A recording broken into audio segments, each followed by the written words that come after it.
Sean ustedes bienvenidos a esta entrega especial del Colegio Abierto de Filosofía, proyecto que desde 2012 cuenta con el ánimo de generar espacios que inviten a la reflexión pública en torno a temas que podemos considerar valiosos.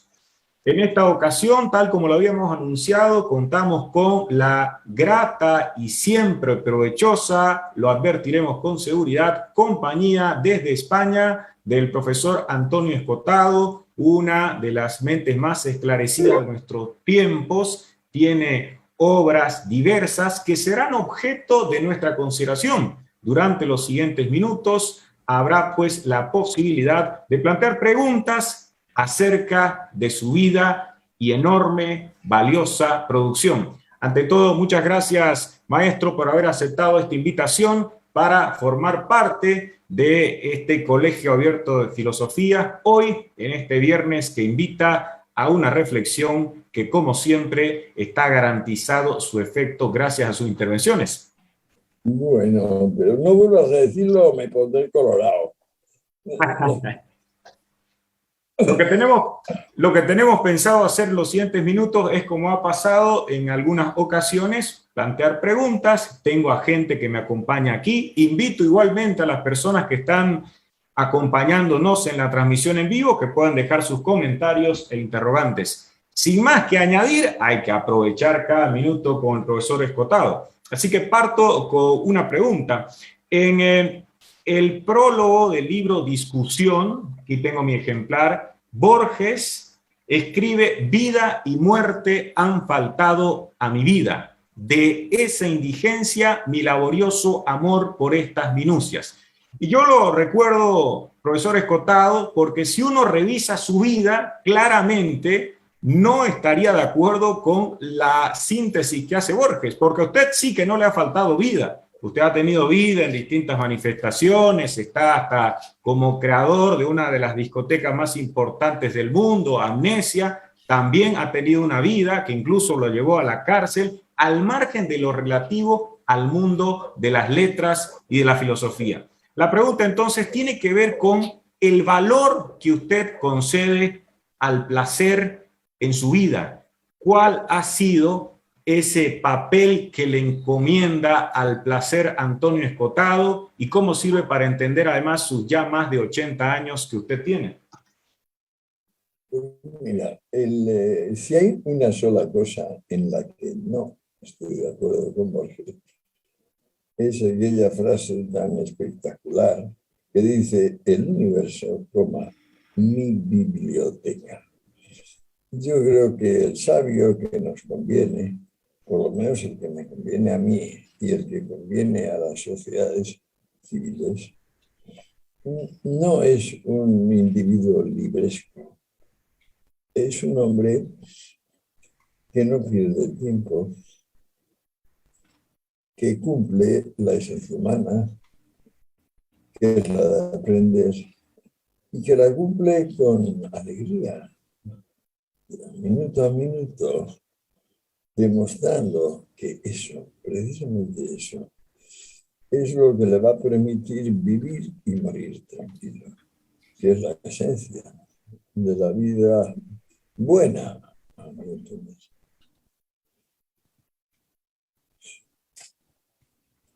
A propósito de lo que menciona, esta relación de la vida buena y del aprender, usted en su adenda del libro Caos y Orden manifiesta frente a críticos que habían planteado observaciones al respecto que usted sería un autodidacta en casi todos los ámbitos. Esta declaración en nuestros tiempos podría resultar particularmente indignante para quienes creen que lo único que cabe es la hiperespecialización.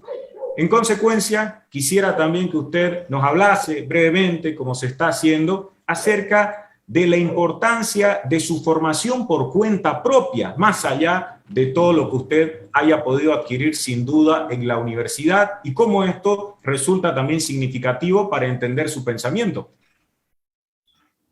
Pues mira, yo es que he tenido también ahí una suerte una suerte en el sentido de azar, pero favorable, porque a la curiosidad infantil, que creo que es un instinto, o sea, que está arraigada a lo más natural, a lo más elemental del ser humano, mi curiosidad se vio siendo satisfecha por muchas cosas, pero en la práctica luego, por circunstancias, como ir cambiando de país de morada, donde estaba con mis padres, ir adquiriendo nuevas lenguas que me abrían nuevas biografías, y luego cosas tan tremendas, por ejemplo, como la casualidad de ser uno de los traductores de Naciones Unidas y destinado en la JIFE, o sea, la Junta Internacional de Fiscalización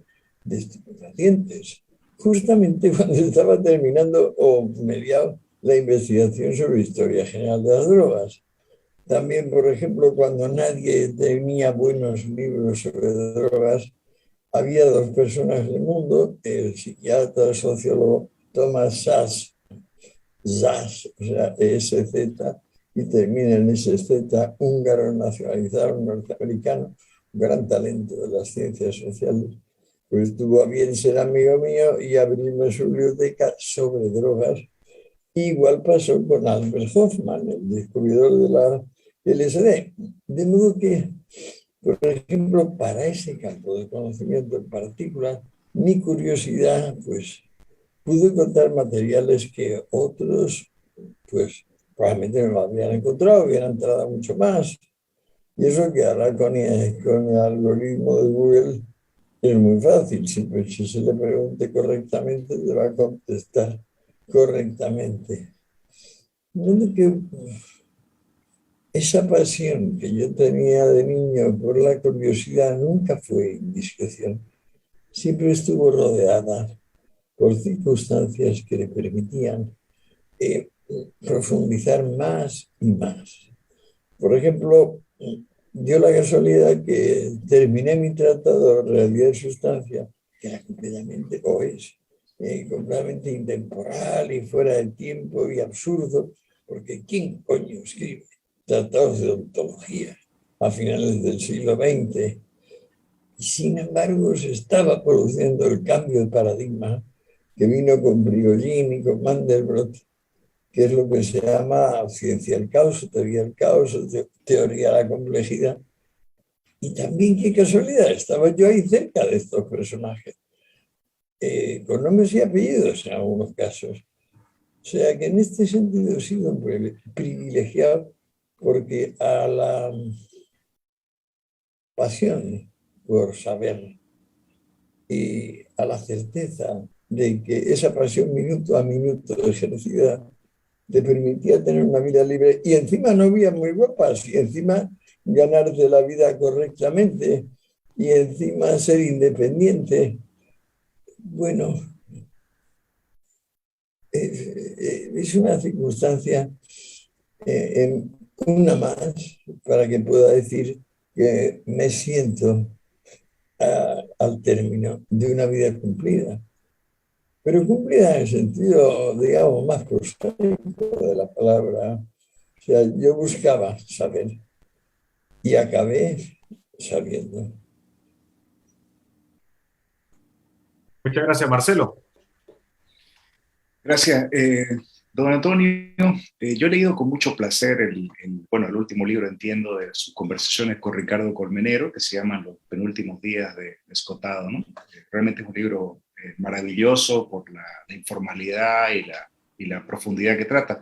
Y hay una parte que me gustó mucho y me llamó la atención porque realmente usted dice cosas que son totalmente incorrectas desde el punto de vista político y me gustaría profundizar en eso. Hay una parte donde usted dice que las mujeres guapas e inteligentes están completamente en contra de la tontería de que el hombre es un violador nato.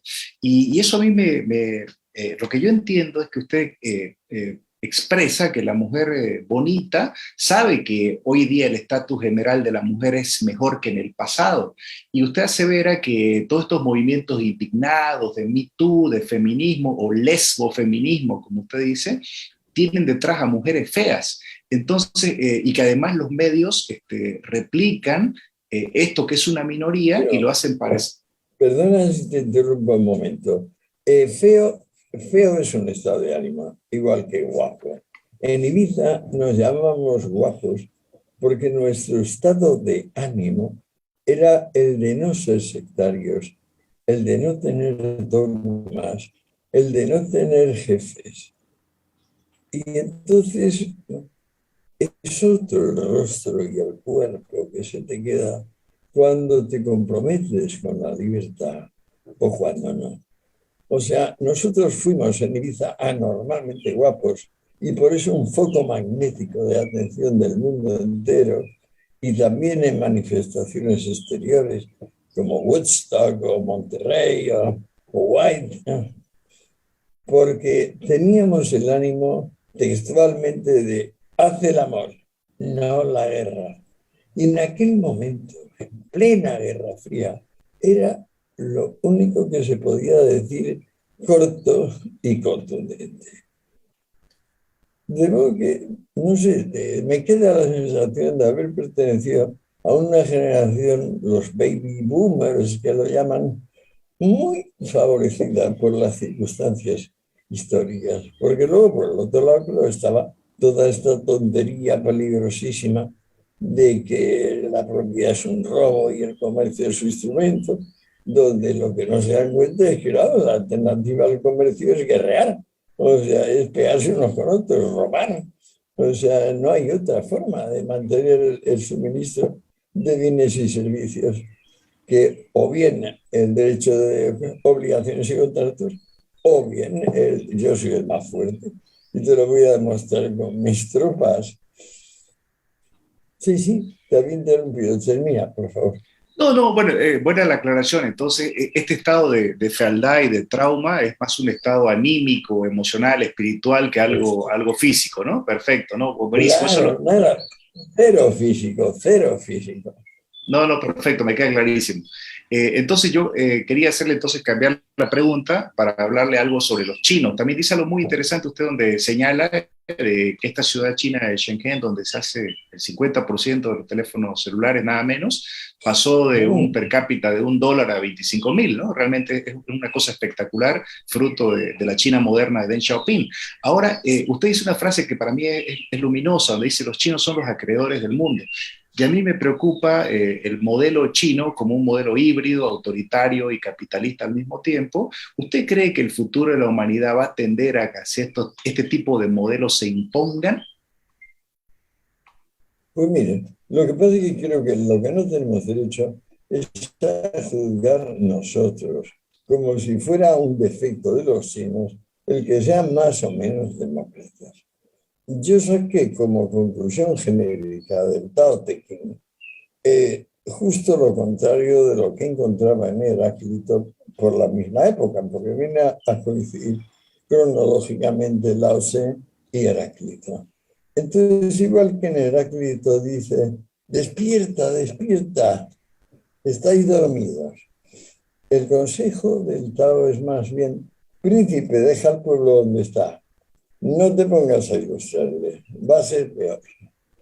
Esta sensación no es que sea exactamente antidemócrata, es que pertenece a un grupo de cuestiones que en nuestras culturas se han tratado muy poco, porque es evidente que es absurdo que tenga el mismo valor el voto de una maruja o un marujo, como decimos ahí, analfabeto funcional, que el de Einstein. Es ridículo.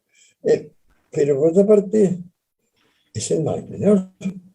O sea, cualquier otro sistema que no sea mover al poder y limitarlo, al poder coactivo, es un disparate. De modo que remedios buenos para nosotros no necesariamente son remedios buenos para los demás.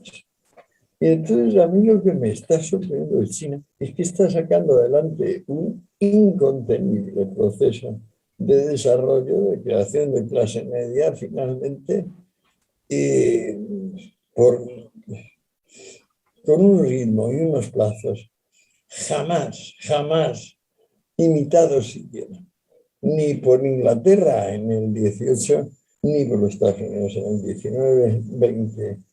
O sea, lo de China es inaudito. Es inaudito porque además va acompañado del win-win, o sea, aquí vamos a ganar los dos. El único problema, dice el premier chino, es si usted sabe qué es lo que usted quiere. Porque yo sí sé lo que quiero. Yo quiero que haya comercio en paz. No estoy tan seguro de que usted quiera eso mismo. Ojalá lo quiera.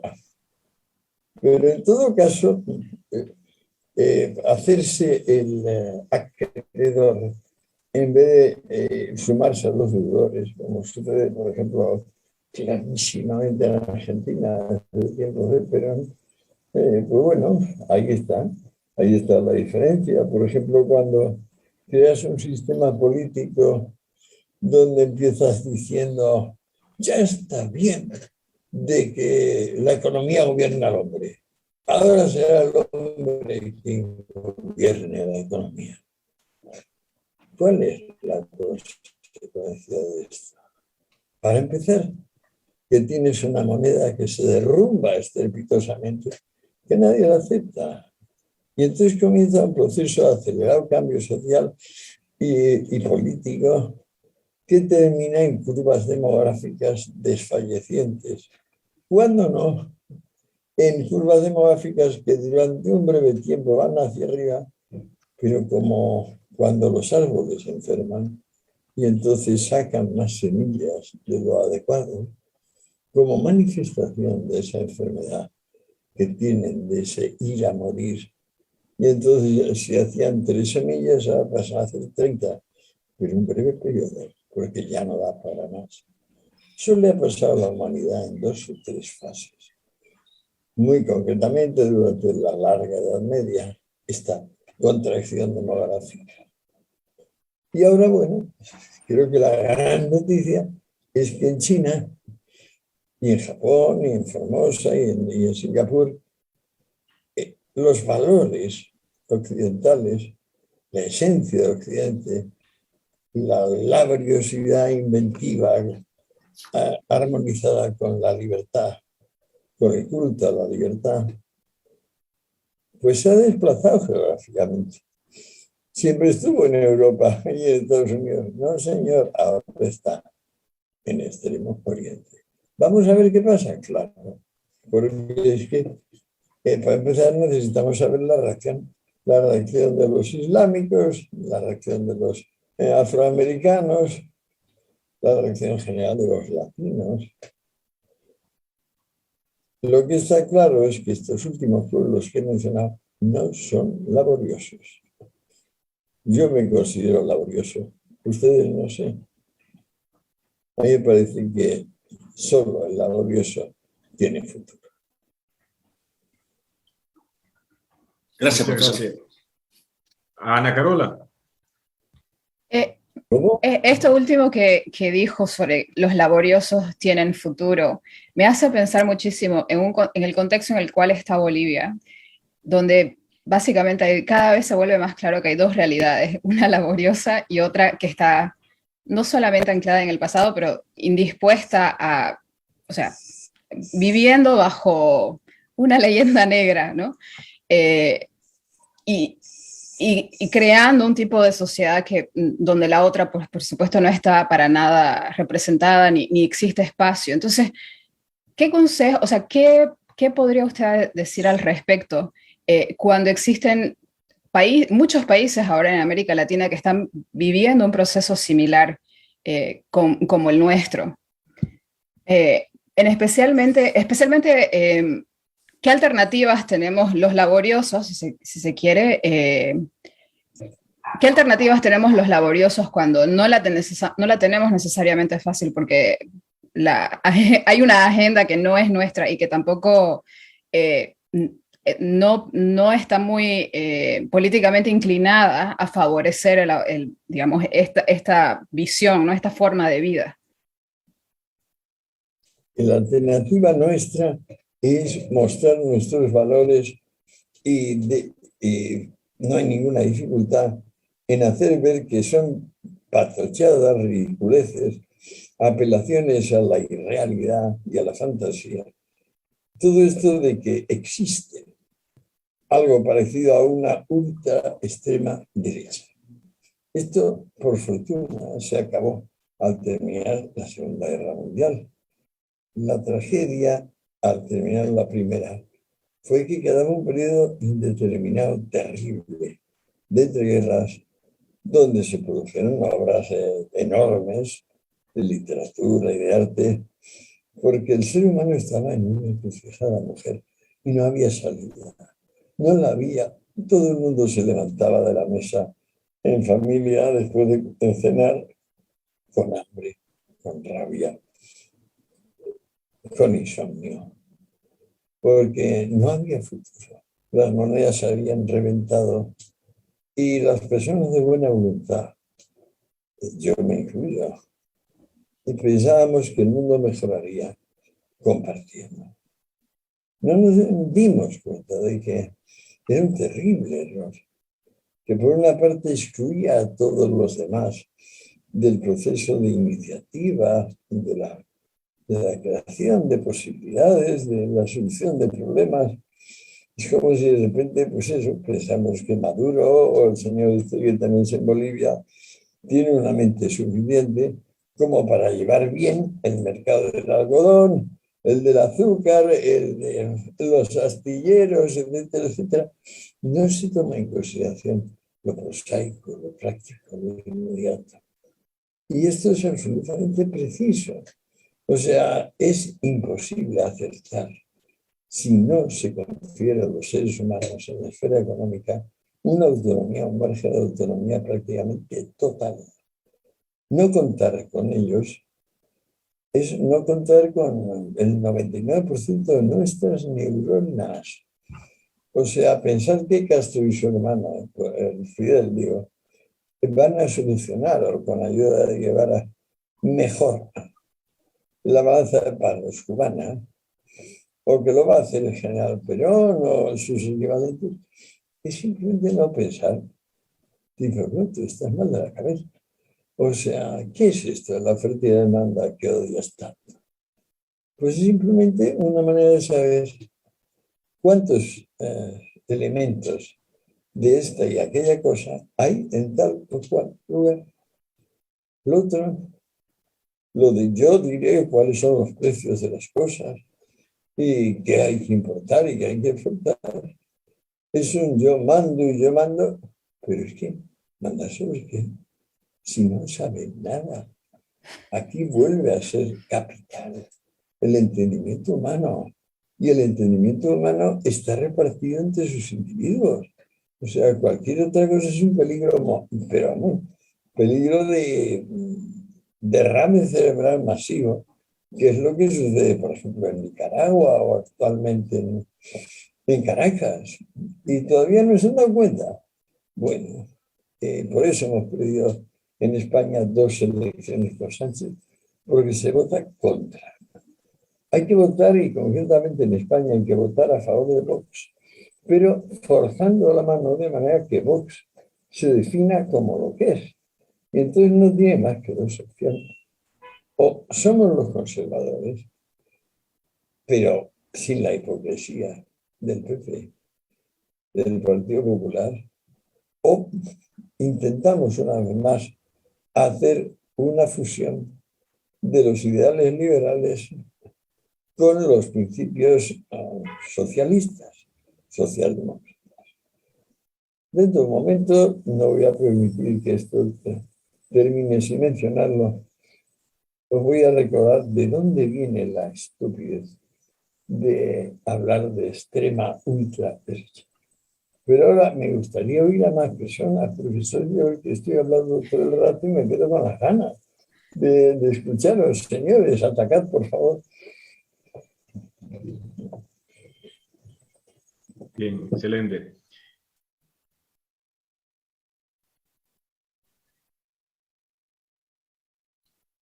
Bueno, vamos a esperar al profesor Escotado mientras regresa con nosotros. Estamos en esta entrega especial. ¿Por qué estoy haciendo cosas diferentes? Está haciendo cosas diferentes. Bueno, voy a ceder, ante todo, agradezco a la gente que nos Son está cosas acompañando. diferentes. Agradezco a la gente que nos está acompañando en la página del Colegio Abierto de Filosofía. Hay algunos comentarios y preguntas que van a ser lanzadas. Y enseguida doy la palabra para que se sume, incluyendo críticas como corresponde, que así lo está exigiendo el profesor Escotado, a Diego Villarroel. Diego. Por ejemplo. Gracias querido Enrique, un gusto, don Antonio, nuevamente. Yo quería hacer una consulta con relación a los enemigos del comercio. Recientemente finalicé el primer tomo de Los enemigos del comercio y identifiqué un concepto que lo veo como en parte hilo conductor de algunos elementos de la obra, ¿no? Y que es relativamente ajeno, si quiere, a muchos ámbitos intelectuales aquí en Bolivia, ¿no? Y es el concepto de los órdenes espontáneos, ¿no? Y su antítesis, los órdenes deliberados, ¿no? Y yo veo que usted hace constante referencia a ciertas instituciones que nacen sin un diseño previo, ¿no? Como el dinero, el derecho, los burgos o la Liga de Hansa, digamos, que usted lo muestra como un gran ejemplo, una organización gigantesca que se autoorganiza y no hay nadie que tenga un papel de control central sobre esos órdenes. Y mi pregunta es si nos pudiera ayudar a conceptualizar un poco qué son esos órdenes espontáneos y cuál es el papel del concepto del orden espontáneo en la historia de la propiedad privada, ¿no? Y si quisiéramos ir un poquito más allá, ¿cuál es la situación actual de ese concepto en la sociedad en la que vivimos en este momento, ¿no? Claro, el orden espontáneo corresponde a la parte del espíritu que Hegel llamaba espíritu objetivo. Es decir, que es anónimo, que es impersonal, y no por eso es profundo y determinante.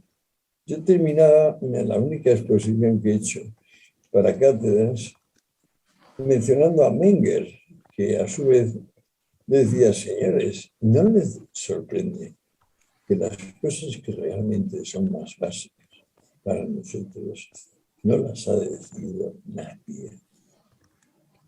Que esas nos vienen dadas solas, en parte porque si no las cumplimos,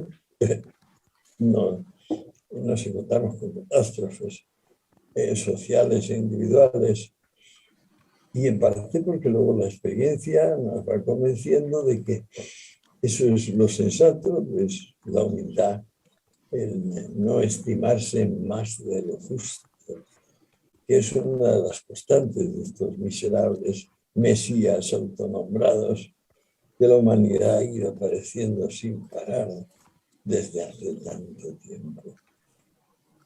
Mesías autonombrados, vuelvo a decirles, este es un personaje singularmente odioso. Y sin embargo florece y reflorece y vuelve a florecer. Yo quedé contento al terminar Los enemigos del comercio, porque con el mero hilo de quién dice esto de que la propiedad es un robo y el comercio es su instrumento, simplemente con mi trabajo, que fue mucho, por eso me tomó más de 20 años, trabajo exhaustivo de ver momento histórico a momento histórico quién había dicho eso y por qué. O sea, ¿qué era él en ese instante y en qué círculo se movía? Y claro, entonces fui descubriendo que es una secuencia muy larga de malos entendidos sobre la condición humana. El malentendido principal es imaginar que uno puede lograr algo más allá del respeto del vecino o conseguir una inmortalidad distinta de la mortalidad inmediata de cada elemento que nos forma. ¿Cómo son eternas las sociedades humanas? También animales, moviendo sus individuos y sirviendo sus cadáveres de estiércol, de abono para nuevas generaciones. Nuestra infinitud no es una infinitud geométrica, es una infinitud concreta. Se hace sobre nuestros cadáveres. Y hay cadáveres putrefactos y hay cadáveres no putrefactos. En el caso del ser humano, yo diría que la técnica ha salido tan en nuestra ayuda que al descubrir el circuito electromagnético, nos ha permitido pasar de la velocidad del sonido a la velocidad de la luz. Ese es un cambio de tales proporciones que vamos a tardar mucho tiempo en esta altura de él. Por eso nos llama a ser al tiempo audaces y no temerarios. Nos llama a saber que somos los dueños del planeta, pero saber que eso puede ocasionarnos más mal que bien. Eso nos llama a madurar. Y madurar para el hombre es siempre lo mismo. Estudiar, estudiar, estudiar. Darse cuenta de que el conocimiento es la esencia y de que entre estudiar y formicar, que es otra actividad que me parece súper razonable, sobre todo a la edad de ustedes, pues bueno, tampoco hay tanta diferencia. Creo que hemos llegado a una etapa de la humanidad donde por alguna razón los tontos siguen aferrados a fantasías. La principal es que las negaciones valen tanto como las afirmaciones. O sea que decir no esto es tan fuerte como decir sí esto. No, lo siento. O sea, para negar primero tienes que tener el objeto negable. Si tenemos una actitud correcta y ganamos las próximas elecciones, igual en España, que en Bolivia, que en Cuba, que en los demás países, iremos tirando, señores. En 1937, en su famoso seminario, Alexandre Cosset, donde han puesto las grandes luminarias francesas, quizá Camus, pero sí, seguro, otros muy famosos como Lévi-Strauss, Lacan. Dijo Alexandre Cosset, vamos hacia un zoológico confortable. Pues sí, el plan Marshall introdujo un zoológico confortable. Y en eso estamos viviendo. Los tontainas nos llaman la atención sobre 4 gatos que lo están pasando muy mal de hambre, o en el lago Titicaca o en el lago Victoria. Muy bien. Eso es una especie de incidencia parcial que no interesa al mundo porque es una cosa muy pequeña. ¿Cómo logramos que el inmenso dominio sobre la naturaleza que ya tenemos, lo confortable del zoo, no significa que el zoo también incluya cosas tan poco confortables como lo políticamente correcto, lo posmoderno, la discriminación en las leyes? ¿Cómo podemos soportar que se niegue el derecho a la legítima defensa? ¿Cómo detrás de la posición que se llama izquierdas ha llegado a estar la repugnante presunción de que no hace falta ser ni valiente, ni estudioso, ni cumplidor, ni laborioso? Que el mundo es para los desfavorecidos. Y en desfavorecidos, señores, cabe lo mismo el mutilado de guerra que el nacido con una tara, que el simple cara dura que recibe sin dar, rebosante de ingratitud. Bueno, como siempre pasa, yo me pongo a hablar y ustedes callaos. Vale, me callo un momentito. No, se aprende mucho, por supuesto. Hay más preguntas. En este caso voy a ceder la oportunidad de intervenir al profesor Marco Antonio El Río, que ha estado ahí con una mirada no inquisitorial, sino de profunda atención. Marco Antonio. Gracias, Enrique. Mire, Antonio, yo le voy a plantear una inquietud que me parece vale la pena, ¿no? Que seguramente usted tal vez ya tenga cierta fatiga de abordar el tema. Tiene que ver con esta obra monumental que usted escribió sobre la historia general de las drogas. Es un libro impresionante, o sea, realmente, o sea, yo he ojeado, tengo la versión de Escabasa Calpers, y estamos hablando de más de 1000 páginas donde hace un despliegue de erudición magnífico. Pero claro, uno lo lee y dice, a ver, ¿por qué una persona se decide escribir un libro como este, ¿no? Además, en un mundo donde está el tema de la censura, o sea, la censura, más que la censura, en realidad el tema del prohibicionismo con respecto a este tipo de prácticas. Entonces, mi pregunta va en el sentido de cuáles fueron las circunstancias, las motivaciones que lo llevaron a usted a emprender una investigación de tal calibre como es la historia general de las drogas.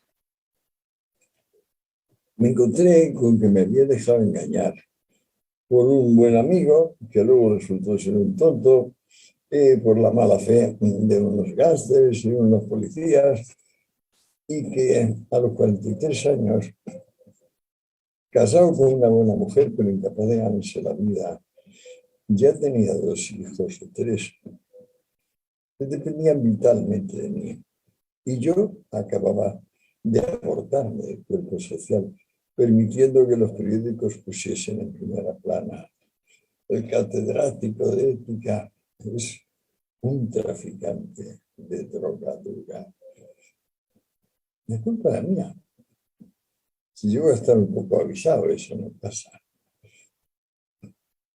Nunca he sido catedrático, por cierto, pero vamos, me di cuenta cuando estaba en las húmedas mazmorras, era un febrero, de que había tirado mi vida por la basura. Mis padres habían cuidado de buscarme una buena educación, era hijo único. Yo había asumido la responsabilidad de un padre de familia, había prometido proteger a mi mujer y a mi prole, y sin embargo tenía 4 pesos en el banco y el desprecio del mundo entero por un hombre que cumple lo dicho en el titular de la noticia. Pero esa misma noche, o quizá la siguiente, no sé cuánto me duró la angustia total, me di cuenta de que podía pagar mi deuda introduciendo algo que era evidentemente necesario, que es saber qué había pasado, qué relación tenía el hombre con las drogas. Era necesario porque, para empezar, yo no la sabía. Yo empecé el libro convencido de que siempre había tenido problemas el hombre con las drogas. Bastante avanzada la investigación, me di cuenta que me estaba equivocando por completo. Entonces, historia general de las drogas es como pedirle a la sociedad que me reacepte. O sea, diciendo, en la esfera docente sigo siendo un hombre útil. Me pueden ustedes pagar lo que me pagan, que no es como para hacerse escribir a casa a contarlo, pero sí es suficiente para vivir, porque yo lo di mi vida al estudio y eso es lo que necesitan los alumnos, profesores que tengan vocación. Y me salió muy bien, mejor no me pudo salir. Cuando el día que me iba, el director del penal me dijo: es el caso más asombroso de reinserción social que conocemos. Pues muchas gracias. Le dije: creo que casi siempre la vida te ofrece oportunidades de pagar. Lo que me aterra del zoológico confortable es que la ideología sea que el hombre de mérito, el que está dispuesto alabar su nombre. El que no tolera que le hagan una ofensa a nadie, y menos a sí mismo, que esté mal vista y que esté bien vista la víctima, cuando en realidad solo ven bien a la víctima los victimadores, vestiditos de médicos o de frailes. Hemos llegado a una apoteosis de la falta de virtud. Hay que recordarle al ser humano que si no hace el de ejemplo, nadie le va a seguir, empezando por sus propios hijos. Entonces, bueno, haz lo que dices, di lo que haces, no pierdas el tiempo, empléalo en saber. No hace falta que sea saber libresco, empléalo en saber, en ensanchar tu corazón, de manera que seas capaz de oponer a lo que va aconteciendo, no una vulgar creencia, no una fe, sino el precipitado de la experiencia. Señores, por favor, sigan ustedes. Gracias. Siga, Marco Antonio.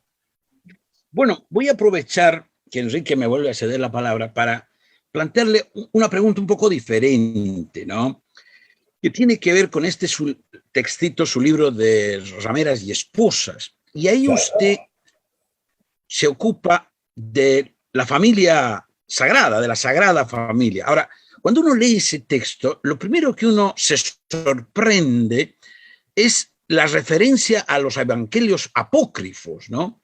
Ahora, el contraste está en que pienso yo que usted podría haber llegado a más o menos conclusiones semejantes, a un relato, digamos, en términos de conclusiones muy parecido, simplemente haciendo referencia a la doctrina, por ejemplo, de la Iglesia Católica, doctrinas como, por ejemplo, la Inmaculada Concepción, la Asunción de María, etcétera, etcétera. Pero usted optó por este detalle, digamos, que me parece que no es menor y que responde a alguna intencionalidad de escarbar en una literatura prácticamente desconocida, digamos, que es precisamente la de los evangelios apócrifos. ¿Cuál sería la razón por la que usted decidió entrar en esa literatura y no irse por el lado, digamos, de la mariología, ¿no? La dogmática oficial de la Iglesia en cuanto a María? Bueno, en realidad no es que yo elija. En general, toda mi obra no es esto o lo otro. Toda mi obra es esto, lo otro y lo demás. Toda mi obra. Eso es lo que yo llamo no dogmático. O sea, abarcar el conjunto de lo real, dar como definitivo ¿qué? El resultado. El resultado de las cosas, lo que acaban siendo. Tener los ojos bien abiertos a lo que acaba siendo. A mí me parece que es una forma de ser dichoso. A mí ahora con los 80 tacos que tengo y tantos achaques, me consuela. Me hace pensar, ¿le puedes hablar a terceros de tu experiencia? Porque, claro, no es un concurso de loros, repitiendo sus respectivos credos. No hay credos, por lo menos para mí, y no la hubo a mi juicio. Y eso es lo bonito del movimiento que yo representé en su día. Y por eso, igual que nos reunimos espontáneamente, nos disolvimos espontáneamente. La sociedad no se da cuenta, pero nos debe la liberación del sexo. Eso es mucho. O sea, mucho, mucho, mucho. Porque que las personas tengan derecho a su intimidad era una tal salvajada negárselo. Ahora, bueno, claro, como nos ha pasado, resulta que hay que ser transgénero y pobre gente, son frivolidades. Por fortuna, los transgéneros son un porcentaje ínfimo del grupo social y hasta hace 30, 40 años era la población donde se cebaba primariamente el suicidio de los seres humanos. Porque sí, es muy raro nacer con un clítoris del tamaño de un pene del tamaño del clítoris, esto es una auténtica tragedia y llevarlo adelante en términos antropológicos, sociológicos, pues, no se puede frivolizar con esto. Y estamos frivolizando con, por ejemplo, con las relaciones del varón y la hembra. Esta versión de que, como decía, podemos volver a los feos guapos, pero desde una perspectiva más profunda. Frivolizando con que la discriminación positiva. Conozco un amigo que a mí me hizo tomar la primera pastilla de tranquilizante de mi vida, hará una semana, porque me enteré que su mujer llamó a comisaría y dijo: me ha hablado por teléfono en términos muy desagradables. Y le preguntó el guardia civil: ¿qué le ha dicho, señora? Y me ha dicho: no te debo nada, no me llames más. Y el guardia civil añade: ya sabe usted que por la legislación vigente va a dormir en comisaría. Entonces, que la ley permita a un hombre que ya está separado de una mujer y vive con otra, tiene un hijo con la otra, todo legal. De repente, por el tono que emplea en hablar con su mujer, pueda dar por seguro la autoridad que deba dormir en un calabozo. Es tal iniquidad. Yo, que soy jurista y doctor en Derecho, pregunté: digo, ¿tenéis alguna pastilla para la ansiedad? Tengo un ataque de ansiedad, tengo una vergüenza, pensando dónde están los hombres, dónde se ha metido la humanidad, qué magnitud de miseria, qué reino de mustios eunucos hemos llegado a dejar que se produzca. Como todas estas pobres mujeres que dicen: no te ser sí, sí, sí. Pero por favor, todos sabemos, a poco que tengamos experiencia de las delicias que ofrecen Eros y Venus, que el juego sexual está lleno de sí, pero no, pero sí, que lo de menos es lo que se dice. Lo demás es la dulzura o la torpeza o la inteligencia con la cual se excita un cuerpo al otro.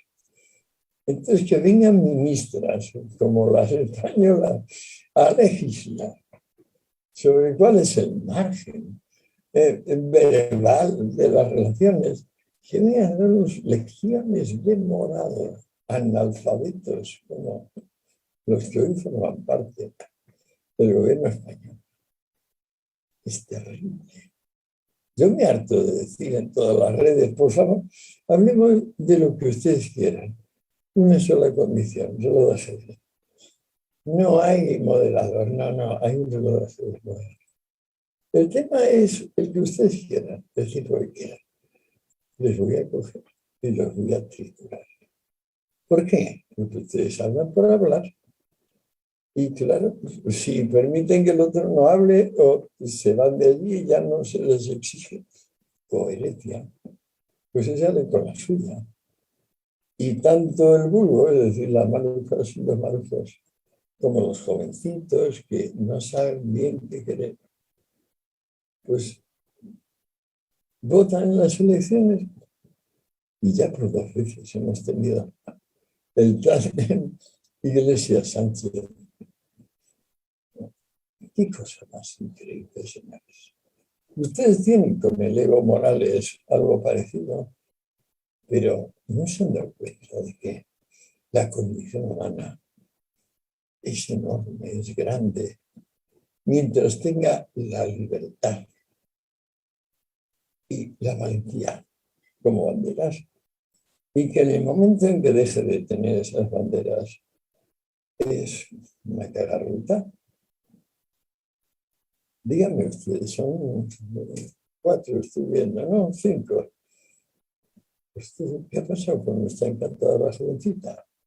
Que regrese enseguida, tenía una urgencia de orden laboral, pero vuelve con el mejor de los ánimos. Aprovecho para aclarar que en principio nosotros habíamos pensado en una entrevista, por eso era que planteamos preguntas, pero por supuesto que hay el ánimo de asumir desafíos mayores. A propósito de lo que está mencionando, la realidad además que padecemos todos, acá aún, si bien no está Juan Evo Morales Saima en el poder, su partido político regresó con todo lo que aquello implica. Y sí podríamos notar que existe un común denominador más o menos maléfico que retorna y nos ofrece días que no resultan para nada gratos. Continuamos con Andrés y por supuesto ya nos sumamos a invitación acá del profesor Escotado para que esto tenga no solo el ámbito marcado por las preguntas, sino estas interacciones. Andrés. Profesor, en varios momentos usted ha mencionado este asunto de la liberación como parte de la libertad, como parte de una condición humana, como parte de esa vida, ese latir que tiene. Y a mí siempre me ha llamado la atención cómo cada cierto tiempo hay cambios en la manera en la que se frena o se domina o hasta se quiere cazar a este individuo. A veces, bueno, el siglo XX ha sido muy de ejércitos, muy de fuerza, muy de tensiones, y entre el tránsito del 20 al 21 ha habido este asunto del temor, del miedo. Pienso, ya estamos justo a cumplir 20 años de lo que pasó con las Torres Gemelas, pienso en el presente con el tema del virus, entonces cómo de alguna manera se aprovechan muchos lobos feroces para implantar restricciones, medidas, abusos, y lo peor es que el ciudadano hasta las acepta, es más, hasta las pide en algunos momentos, negando esa condición y además esperando o queriendo imponer que todos se restrinjan, que la vida nocturna, por ejemplo, sea no solamente algo peligroso sanitariamente, sino proscrito, que sea inmoral, que sea malo. Entonces el ser humano renuncia a esa libertad y además pide que los otros renuncien y la dejen de lado. Y por nuestro bien, dicen que es por nuestro bien. Por ejemplo, muchas veces, a lo mejor pasa en Bolivia, te encuentras con que si no te pones el bozal, dicen que estás queriendo matar personas. Y te dices, pero ¿qué línea lógica llevas? ¿Qué figura del silogismo estás desarrollando, amigo mío? Recordarás que un silogismo es concatenar juicios para obtener una conclusión y que la única regla ahí es la coherencia que hay entre juicio y juicio. O sea que el tocino y la velocidad no pegan bien. Y en cambio sí pegan bien centímetros y milímetros. Hay otra cosa que pasa. El fenómeno que yo llamo literofobia. ¿Quién iba a imaginar hace 60 años que doblar el gasto en educación y el tiempo lectivo iba a generar una fobia a la lectura? ¿Quién? Nadie. ¿Hay alguien que duda de que hay una fobia a la lectura ahora? Nadie. ¿De qué viene esto? Pues bueno, yo sé concretamente que tras los éxitos crecientes de las repúblicas democráticas parlamentarias no mesiánicas, se creó un movimiento llamado posmodernidad. Apareció con un señor llamado Lyotard, un profesor francés que fue a Estados Unidos a dar clases a Berkeley, y desde ahí empezó a llamar a colegas suyos de la universidad. Lyotard escribió el primer texto posmoderno, que se llama La condición posmoderna. ¿Cuál es la tesis de Lyotard ahí? Señores, estamos hartos de los discursos largos sobre la verdad y el sentido. Ha llegado el momento del discurso breve sobre el sinsentido o sobre cualquier cosa distinta de su tema tradicional. Es tan increíble luego constatar que eso es lo que se enseña desde entonces en las universidades. Más. Tan increíble que debo añadir otra cosa que descubrí por solo. y que es una circunstancia totalmente personal, de Lyotard y los 4 principales profesores que él invitó a Estados Unidos y que ahora son los grandes popes del conocimiento, los que ocupan la posición de Spinoza, Kant, Hegel, son estos. Louis Althusser, toda su vida aterrado, según dijo el diario póstumo que publicó llamado L'Avenir durera longtemps, es decir, el futuro tarda mucho. El porvenir es largo, también hay una traducción. También, el porvenir es largo, sí. El porvenir es largo. Bueno, como él había estrangulado con sus manos a su esposa, aprovecha para explicarnos que su vida era una sucesión de tragedias, porque él había nacido queriendo ser profesor, pero luego, claro, al principio tenía que leer para ser profesor, pero cada vez que intentaba leer le dolía la cabeza, se dormía, se aburría, se mareaba. Y dice, bueno, es un caso muy raro, pero la pasaba al señor Althusser. Y también es muy raro que estrangula a su esposa. Bueno, pero ¿qué le pasó a Foucault, su compañero? Foucault no pudo leer su tesis doctoral. ¿Por qué? Porque no tenía calma para formar la bibliografía necesaria y acondicionar los textos que citaba de los autores a las páginas correspondientes de la edición correspondiente. Ese es un trabajo que los que hemos hecho eso, lo que consideramos muy menor. O sea, puede ser como una octava o una 16ª parte del tiempo. Pues en el caso de Foucault, les recomiendo que vuelvan a ver la entrevista larga con Chomsky en una universidad americana que está en YouTube. Y verán que Foucault se atreve a decir que no, que él prefería y prefirió ser catedrático sin pasar por el doctorado. Porque su formarse la bibliografía estándar era demasiado para él. Bueno, había alguno más de este estilo, sí. Había un hombre de la misma fuerza, Gilles Deleuze, que se escribió la lógica del sentido. La lógica del sentido, evidentemente, es la lógica del sinsentido. Es decir, cómo, igual que Foucault y Althusser, se puede decir que se ha leído sin leer y entonces retorcer y retorcer y retorcer de manera que no se note. Y así, hasta que encontró a un psiquiatra loco, con el que escribió 1000 mesetas, loco de atar, o sea, de manicomio. Luego Deleuze se tiró por la ventana, como ustedes saben, pero dejó una obra infumable completamente, donde, como dijeron luego los críticos de la condición postmoderna, los 2 investigadores jovencitos, pues no hay más truco ni cartón que mezclan las cosas más variadas. Es decir, coger una línea de Heisenberg, aliterarla con otra línea de Ronsard, poner una chorrada que se le acaba de ocurrir ahí y terminar con un texto de Jacques Kerouac. Bueno, esto es lo que le está enseñando a las universidades a nuestros hijos. Deleuze, Foucault, Althusser, queda uno más. Queda el padre total, que es Lacan.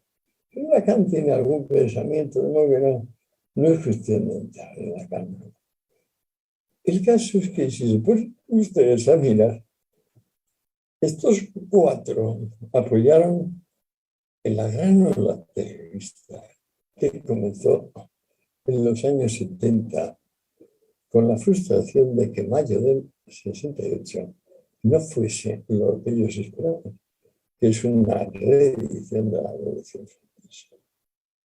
Al ver que faltaban los muertos y la sangre, se sintieron decepcionados y apoyaron con toda su alma a ETA, a Brigadas Rojas, a la banda madre Meinhof, a la OLP, que es el origen de todo. Yo estuve metido en esto, básicamente.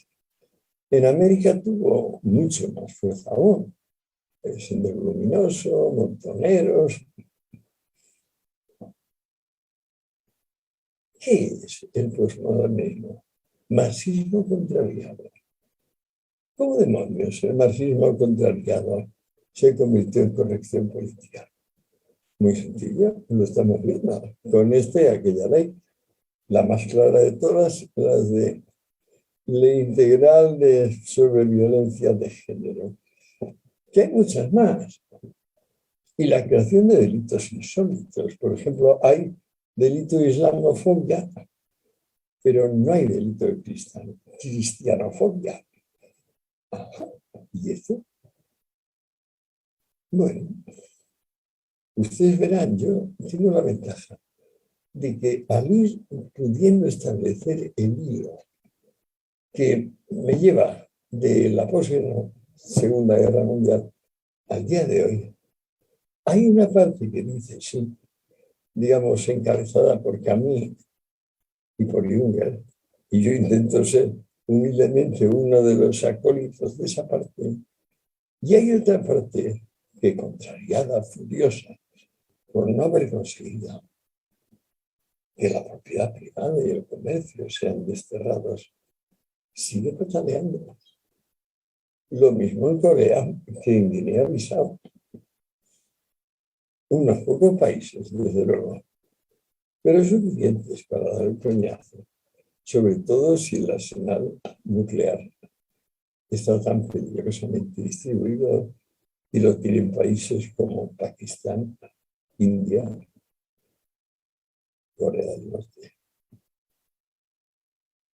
Sin duda, sí, sin duda, profesor Escotado, a propósito de lo que usted estaba comentando acerca del posmodernismo, las críticas o básicamente el abandono de la racionalidad. A mí me agrada destacar la obra de George Lukács, El asalto a la razón, porque resulta que en esas páginas Lukács lo que hace es criticar a los burgueses por su falta de racionalidad y resulta que hoy eso es impensable desde el punto de vista de la izquierda. En ese momento sí se podía hablar de racionalidad como algo meritorio. Claro. Voy a ceder la palabra a Einar Rosso, quien no es ni posmoderno ni marxista, afortunadamente. Einar. Gracias, Enrique. Don Antonio, usted, por ejemplo, en una entrevista que le hacen en la Fundación Juan March en 2015, mencionaba que la libertad es un peligro. Me gustaría preguntarle en ese sentido, ¿por qué la libertad sería un peligro? Y concateno más o menos con lo que nos acaba de comentar de este abandono de la racionalidad. ¿No será que estos señores posmodernos, en su criterio de libertad, abandonaron la racionalidad? ¿Qué opina usted? Completamente.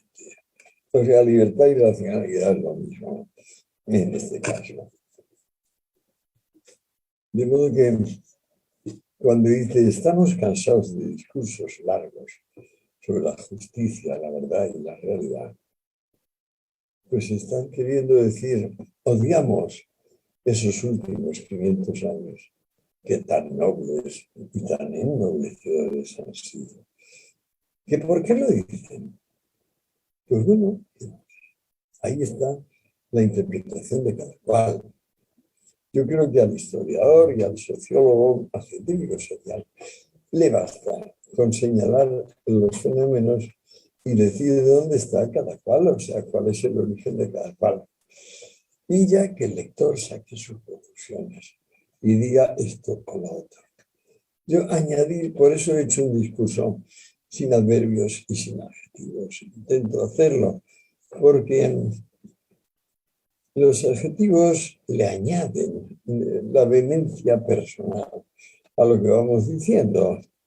Y si hemos visto lo bastante de cerca la cosa de la que hablamos, no los necesitamos, nos bastan y nos sobran los nombres y los verbos.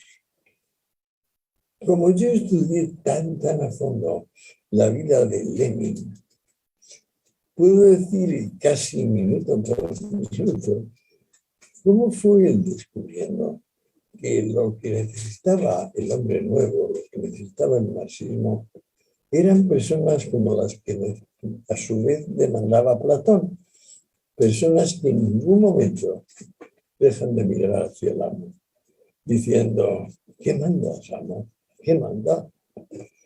Ese tipo de persona, por supuesto, de cada 10, no creo que llegue a 2 estadísticamente, pero arma mucha bulla y por alguna extraña razón, y eso es lo que nos queda todavía por saber, ha estado ganando elecciones que en principio tenía más que perdidas. En España, por ejemplo, porque se diluyó como un azucarillo la perspectiva del señor Rivera, pero en otros países Dios sabe por qué. Pero es cierto que es un fenómeno global. Lo de la corrección política es global. Es un poco que los jóvenes, al vivir en la molicie, no han aprendido a querer profundamente esto o lo otro. Y eso les desampara, les hace sentirse solos y débiles.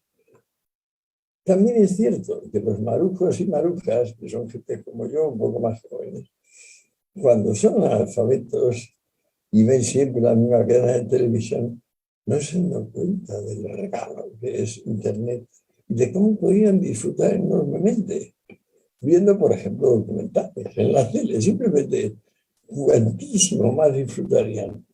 Bueno, pero no podemos estar diciendo a la gente que tiene que querer. O sea, aquí lo que tenemos que hacer, los que queremos cambiar las cosas, es hablarle al pueblo de una manera que entienda. Porque hasta ahora lo único que ha entendido es la locura que en España se llama el cordón sanitario. Es que más allá del cordón están unos tíos y se comen a los niños, y más acá del cordón ahí están unas personas muy compasivas y benévolas. Y tú dices, no, esto no tiene nada que ver con la situación real. ¿Cómo es posible que sean ustedes llegados a esto? Bueno, como yo conozco tan en detalle la vida de Lenin, sí puedo explicar paso a paso cómo ha sobrado dinero para la propaganda de esto desde el año 17 al mismo día de hoy. Y cómo es lógico que gente tan bien organizada hace un siglo y 4 años, pues claro, se ven hasta larga. Mientras no formemos una alternativa coherente, breve y sobre todo eficaz. ¿Cuál es la eficacia? Ser sarcástico. No se ha empleado la ironía. Vox en España acepta implícitamente el papel de come niños que le quieren atribuir los otros porque no es capaz de hacer chistes, que es lo que merece la actitud del otro, porque no saben burlarse. Ahora el entendimiento está obligado a saber burlarse de los partidarios del mustionuco y de la víctima desfavorecida. A eso no se puede contestar con un discurso de datos, porque es evidente que no les interesa. Ya han dicho, yo no quiero discursos largos, no me interesa la realidad, no me interesa la verdad. Lo han dicho, o sea, lo han dicho explícitamente. Que yo sepa, nunca se había hecho en la historia de la humanidad algo así. Aquí se ha dicho, y los que lo dicen, imperan en la universidad. Y la irradiación de su imperio ideológico es una hegemonía cultural que se manifiesta como guerra cultural. Es muy posible que lo último que pueda hacer en mi vida es colaborar en el desmonte, o sea, en desmontar irónicamente, sarcásticamente, convertirlo en chiste, la sandez de que el hombre estará mejor, sin propiedad y sin comercio. Que obligaciones y contratos, nada, lo que tenemos es que dejarlo todo en manos ¿de quién? Todavía no sabemos bien de quién. En fin, que se vaya haciendo las cosas como sean. Los viejos valores no nos gustan. Implícitamente que vivan los gustos únicos. En ese punto, don Antonio, por ejemplo, Tomás Abraham, que fue uno de los entrevistados en anteriores ocasiones acá en el Colegio Abierto de Filosofía, nos decía que la risa, la ironía, póngase entre paréntesis, él decía viene de abajo, ¿no? Y que la censura más bien viene de arriba y lo que más bien hay que hacer, él manifestaba, es ser irónicos, es reírnos de lo que está sucediendo, pero de una risa, digamos, inteligente, una risa socrática, por ponerlo así. Pero en ese punto, y voy a pasar la palabra ahí, ya Enrique nos dirá a quién, en ese sentido, don Antonio, ¿por qué se ve de mal agrado la risa filosófica, esta risa irónica, esta risa socrática? ¿Y por qué más bien se tiene que aceptar, digamos, lo políticamente correcto hoy en día? ¿Qué opinión tendría usted? No se puede contestar a nada con una línea. Es imposible. O sea, es cierto que la molicie, o sea, el confort, el lujo, se paga con que ya no estamos en un hotel, estamos en un zoológico. De modo que los que gestionan el zoológico son celadores de animales, son domadores. Lo que tenemos ahora en términos políticos, y digamos, los cubanos lo tienen sempiternamente, por ejemplo, los norcoreanos, son domadores mesiánicos. Que el pueblo se siga creyendo esas sandeces, mientras está obligado a economatos peor abastecidos cada vez. Y siga. Demuestra que ahí el ser humano pues tiene sus limitaciones.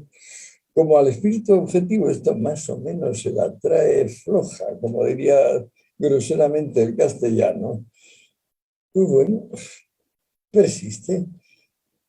A mí me parece que desde que se descubrió Internet, la razón de que no se haya hundido el mundo en la infinita deuda donde están todos con todos, es que se producen sin cesar empleos, donde menos lo esperábamos.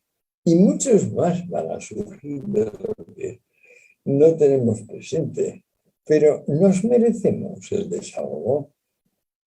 A mi juicio, tan no nos lo merecemos que votamos precisamente esas formaciones que en principio, si pudieran, arruinarían mucho más de lo que están a los países.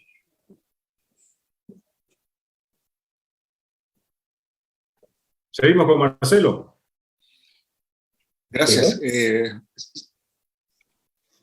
Don Antonio, sí, yo lo que hace ratito usted comentaba por ahí, creo que tiene un poco de sorpresa porque estamos todos en silencio, un poco como Enrique comentaba el formato a veces de preguntas y respuestas. Entonces yo por ahí quería contarle algo de lo que usted preguntaba, de cómo es posible que en Bolivia esté sucediendo lo que suceda, y eso viene un poco de más atrás, desde mi perspectiva personal, por supuesto. Todo se inició en los años 2000, más o menos, donde había una crisis muy grande económica en Bolivia, y hubo mucha participación de ONGs europeas en ese momento, que crearon toda esta falacia de que sembrar coca en el Chapare era un derecho humano, y en realidad era el narcotráfico operando, mucha ingenuidad.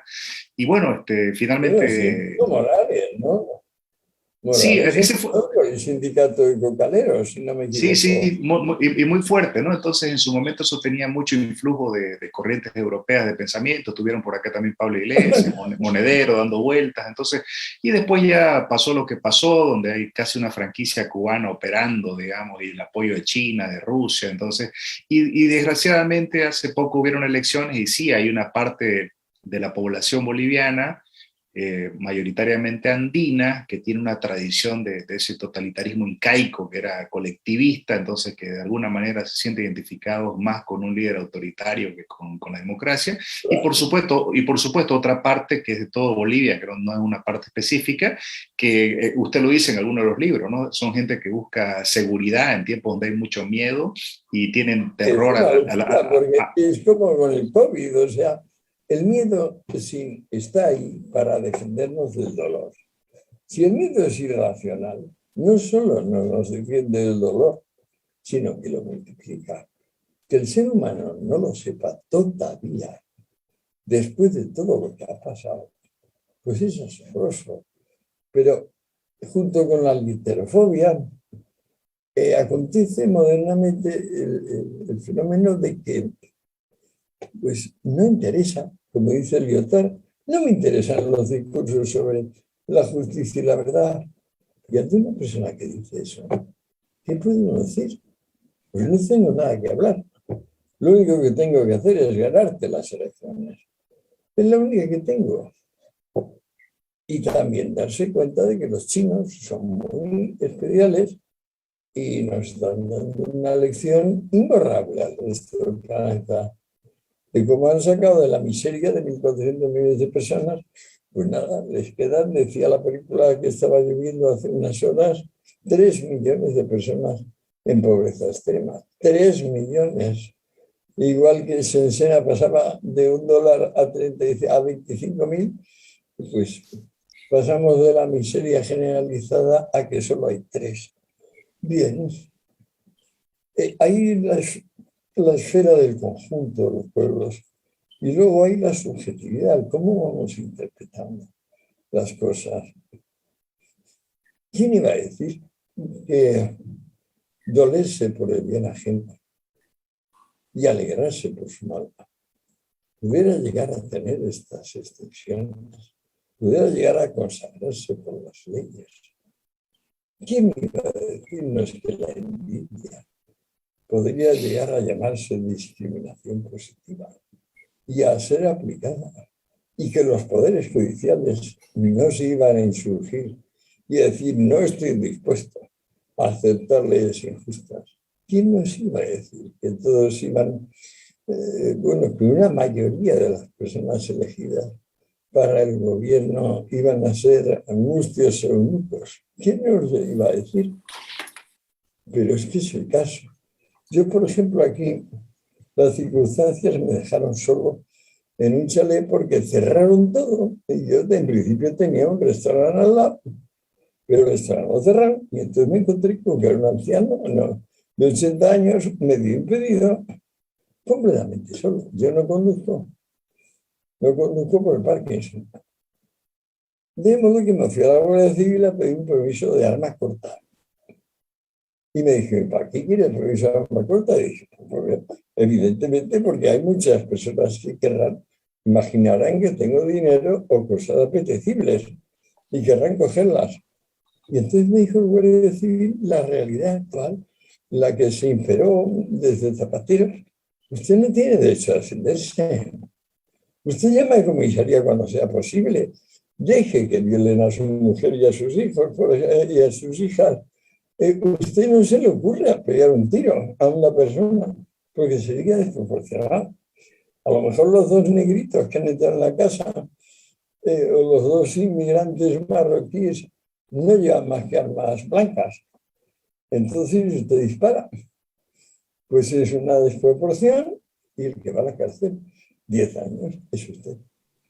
Bueno, la ley universal, dice que el que viola un hogar de noche en cuadrilla se juega la vida. En Estados Unidos hay una norma vigente que dice trespassers will be shot on sight.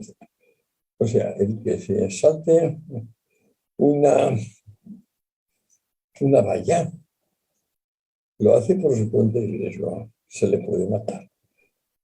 ¿Qué queremos? La sociedad de que el que traspasa la intimidad del hogar pueda ser castigado ilimitadamente. o la sociedad que te dice, no, después de que pase lo que pase, llame a comisaría. ¿Qué queremos? Bueno, hay que hablar de esto.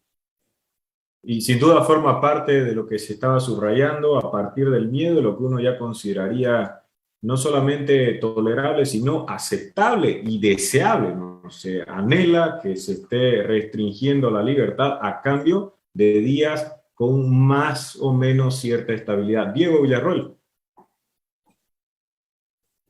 Gracias, Enrique. Yo vuelvo a los enemigos del comercio y a un personaje y a una organización que tiene un papel fundamental en el primer tomo, por lo que percibo, y es el cristianismo y Jesucristo. Constantemente se lo cita porque lógicamente tuvieron, tanto la organización como el personaje, un papel importante en todo lo que fue la Edad Media, ¿no?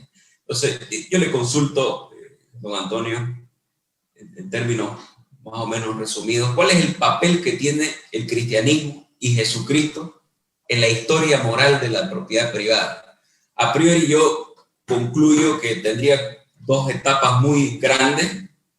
Una primera, que es la que usted denomina el cristianismo pobrista, que rinde un culto al pobre y que el pobrecito tiene la puerta de los cielos asegurada, y que castiga, digamos, también a la pobreza, también a la gran mayoría de la población. Y una segunda etapa en donde se transforma el cristianismo, y ya no solamente no es pobrista, sino tiene una perspectiva positiva de cara al comercio y a la propiedad privada. ¿Nos podría comentar al respecto? Y tal vez cuál es el inicio de esta segunda fase.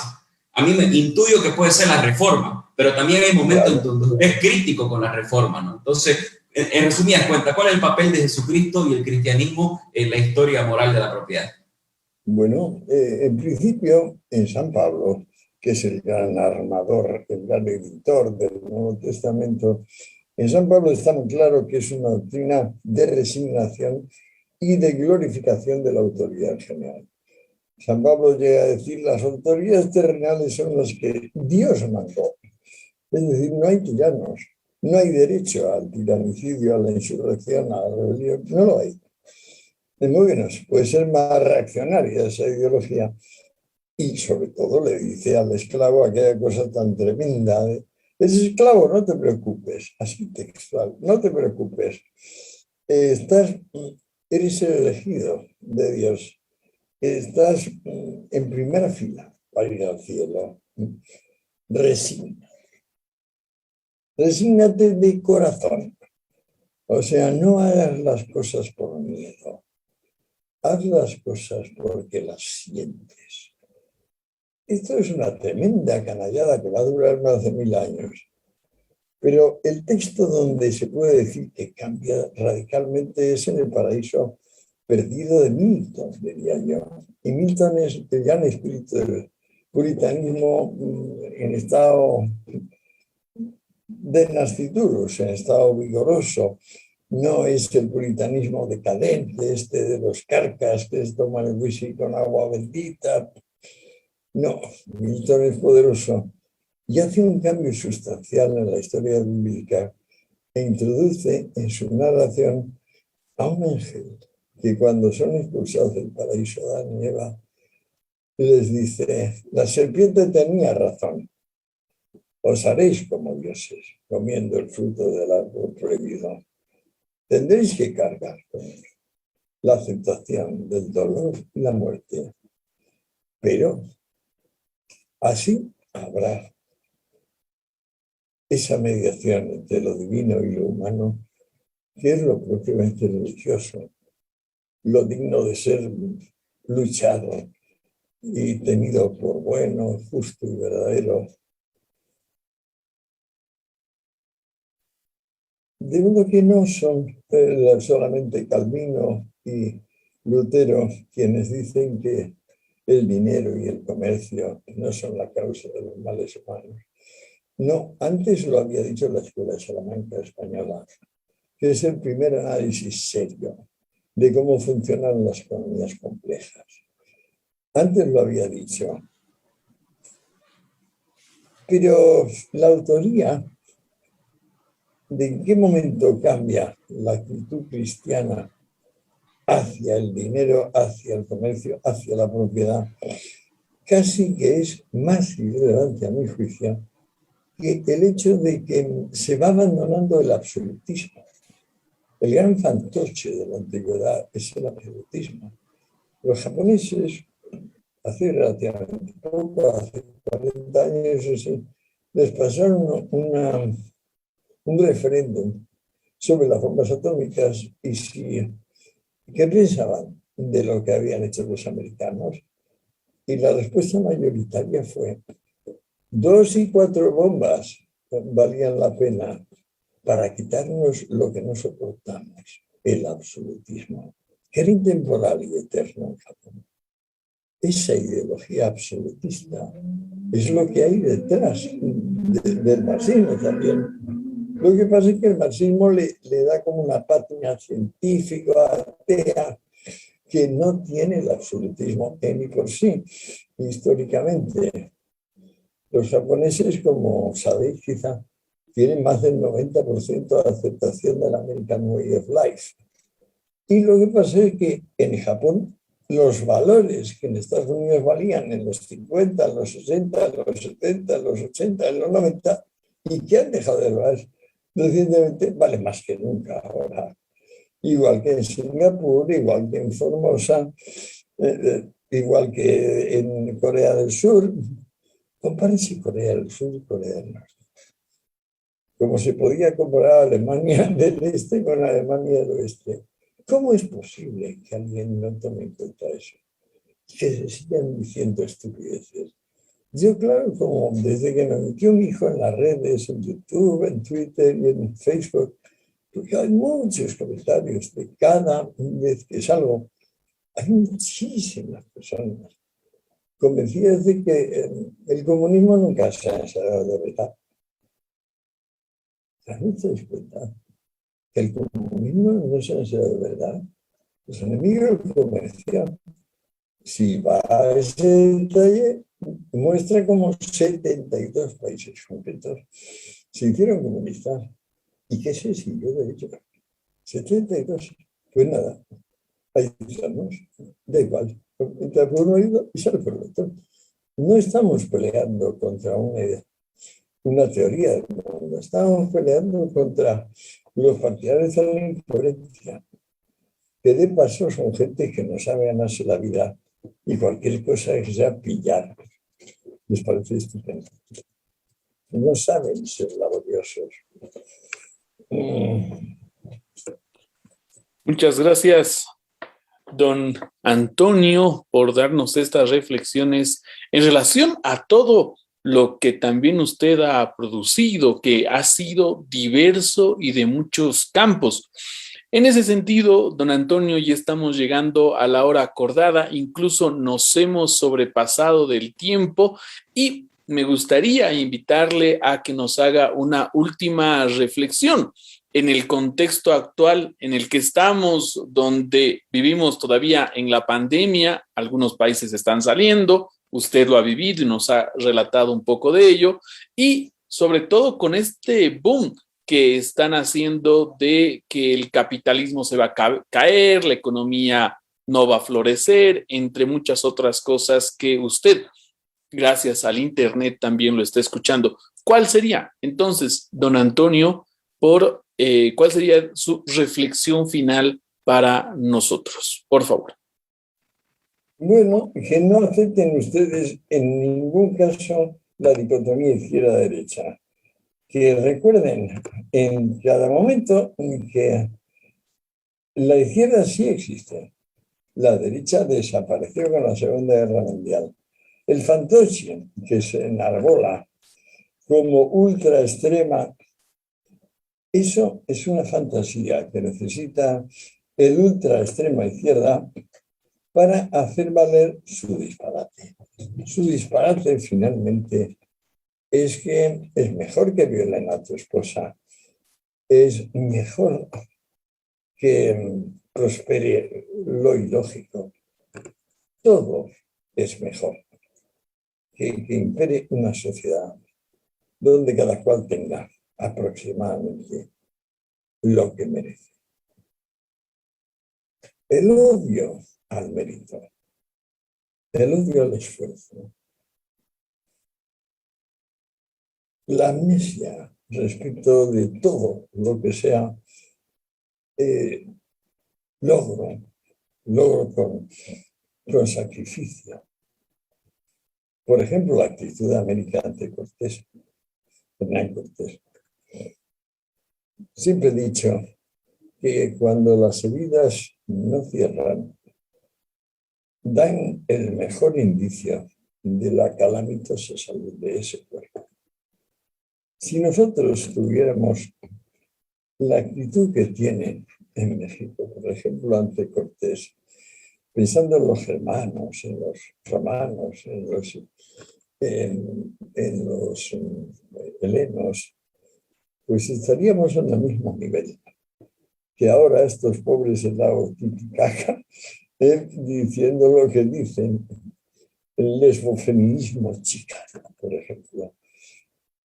Son ganas de, por una parte, diría yo en España, tocar las narices, y por otra parte, la insolencia de decir todo lo que ha honrado a la condición humana, todo lo que tiene relación con la unidad indisoluble de lo justo, lo bueno, lo bello y lo verdadero, todo lo que nos reafirma cada instante que esas cuatro cosas son inseparables. Vuelvo a decir cuáles son las cuatro: justo, bello, bueno, verdadero.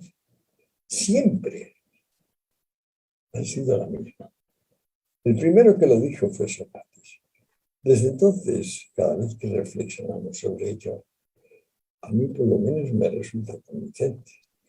Piénsenlo ustedes de puertas adentro, porque a lo mejor así es. Y a lo mejor lo que dijo Sócrates de ser es hacer. Y lo que dijo Jesús, la verdad nos hará libres.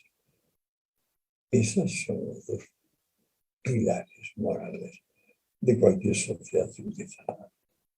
En cualquier caso, recuérdese que una alternativa al comercio no existe fuera de hecho de conquista, de la violencia. Eso lo podemos cortar con una norma que diga jamás se adquirirá ni se puede dar la propiedad por violencia o fraude. No hemos inventado nada, porque eso lo dice Hume al comienzo de la historia de Inglaterra. Con esto no se inventa nada, pero lo que sí tenemos que inventar es el recuerdo, señores míos. Tenemos que recordar. Es increíble la magnitud de olvido que tienen las sociedades ahora. Bueno, no es tan fácil teniendo Internet que siga manteniéndola. Obremos. No le decimos a los otros lo que tenemos que hacer nosotros. Que para nosotros la palabra mañana deje de tener sentido. Ya es la palabra. Quiero agradecerle enormemente, profesor, por habernos acompañado, por haber respondido las preguntas, por haber dado esta interesantísima conversación y mandarle un enorme abrazo y saludar, por supuesto, a todas las personas que han estado acompañándonos, preguntando con sus dudas. Muchas gracias, profesor Escotado, por estar con nosotros. Lo que me quedo ahí, una mosca muy pesada y le vamos a dar su merecido. Esto no me lo pueden prohibir como me prohibieron la pistola. Señores, ha sido un gran placer. Vale, hasta la próxima. Hasta pronto. Hasta pronto. Muchas gracias. Hasta luego. Adiós. Gracias.